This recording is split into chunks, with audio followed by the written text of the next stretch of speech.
Vamos começar.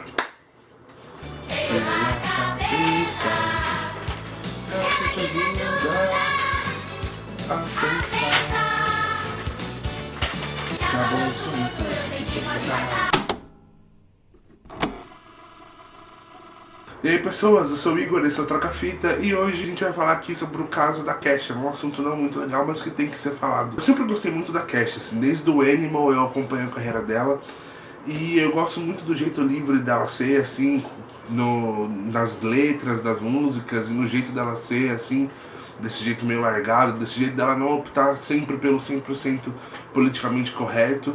Mesmo as músicas passando uma mensagem boa, ela consegue não ser assim totalmente politicamente correto, que às vezes é um pouquinho chatinho. É como o Conan, aquele apresentador americano, já disse pra ela uma vez: as pessoas veem as atitudes da Kesha assim por fora, mas elas não percebem o quanto trabalho tem por trás de tudo aquilo, entendeu? O quanto ela trabalha pesado. Essa semana a Kesha voltou a ser notícia por um motivo infeliz, assim. O drama judicial que ela tá tendo contra o Dr. Luke. Pra resumir tudo isso, basicamente ela foi pro tribunal com uma ação contra a Sony Music, pedindo a quebra do contrato dela, alegando que o Dr. Luke, o produtor dela, tinha abusado sexualmente e psicologicamente dela diversas vezes. O primeiro apelo agora, nessa semana que passou agora, sexta-feira passada, foi simplesmente negado pelo juiz. O juiz alegou não ter provas o suficiente quanto ao abuso sexual e psicológico, e que a quebra do contrato seria um negócio inviável,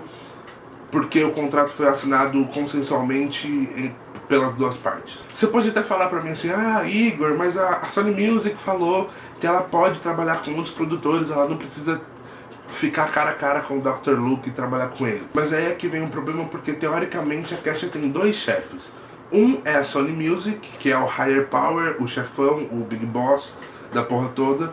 E o outro é a Kemosabe Records, que é uma produtora gravadora parceira da Sony Music. A Sony Music é dona dessa Kemosabe junto com o Dr. Luke. Ou seja, mesmo a Kesha trabalhando com outros produtores, tudo que ela ganhar com venda de CD, turnê e uso da imagem dela, legalmente, uma parte de tudo que ela ganhar vai ter que ir pro Dr. Luke, já que é a Kemosabe Records que agencia a Kesha. Eu vou dar minha opinião sincera, é minha opinião.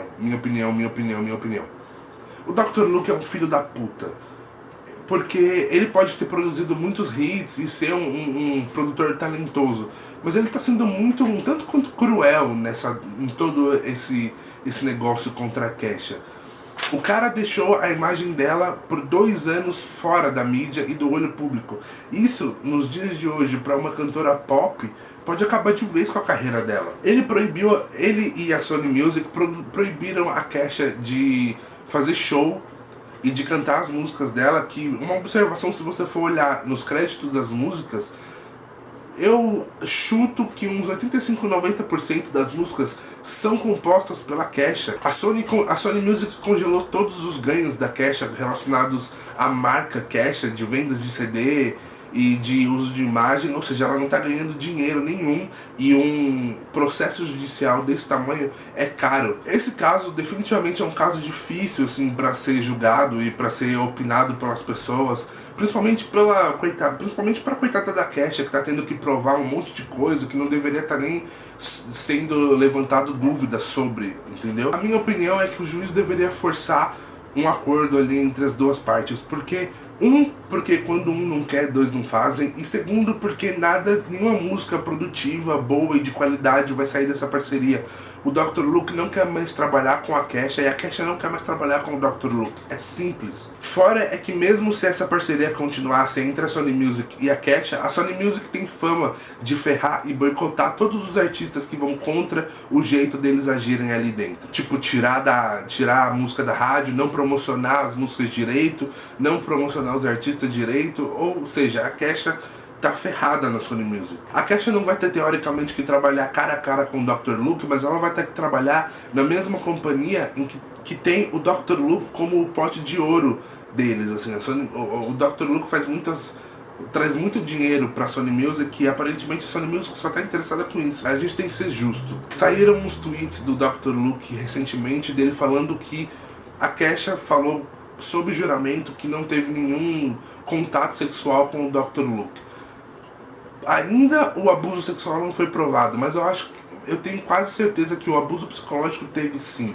Porque em todo o processo de gravação do Warrior, que foi registrado no My Crazy Beautiful Life, que é o documentário da Kesha feito pelo irmão dela,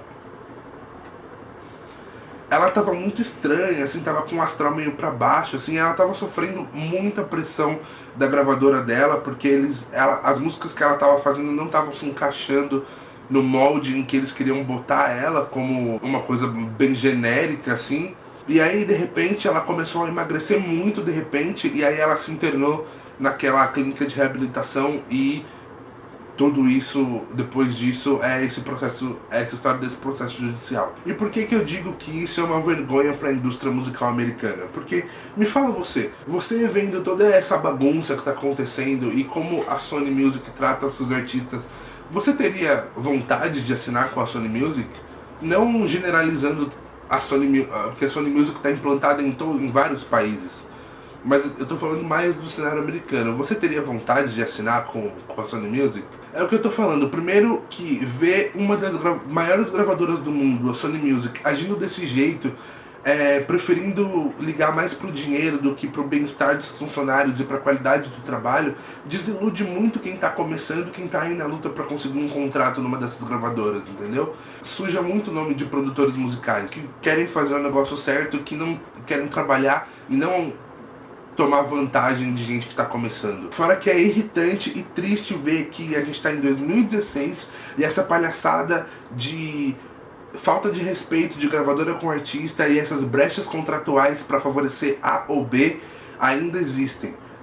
Nos anos 90, o TLC e a Toni Braxton trabalhavam com a LaFace Records e os produtores delas roubaram o dinheiro delas por brechas contratuais. Elas tiveram que declarar falência. Fora que o Michael Jackson e a Mariah Carey já fizeram barraco contra a Sony Music por falarem que eles não respeitam artistas e não concordarem com o que eles fazem lá dentro. Então, isso é uma vergonha para a indústria musical. Ver que a gente está em 2016 e isso ainda acontece.